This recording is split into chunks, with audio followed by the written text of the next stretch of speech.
One of the things I understand is that things about me that are unique. There's a story I have that's unique, a unique place I grew up, a unique place I went to school, all of that.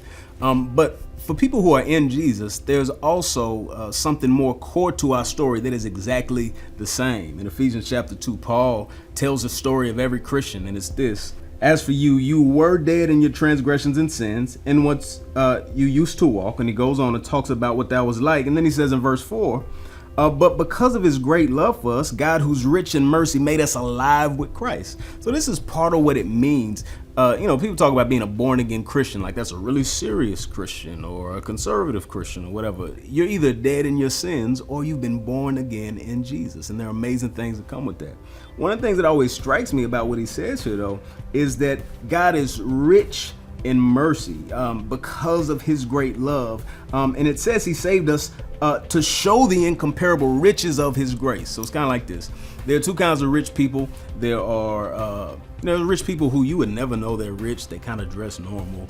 They're real kind of low key. And then there are rich people who are very flashy. They want everybody to know they're rich. Maybe they got, like rappers be having like 4 watches on every chain they've ever seen because they want you to know that they're rich. Or sometimes people want you to see the stuff they have. Maybe guys try to show off a car to get a girl, like, hey, if you come around with me, this is the kind of stuff you can have.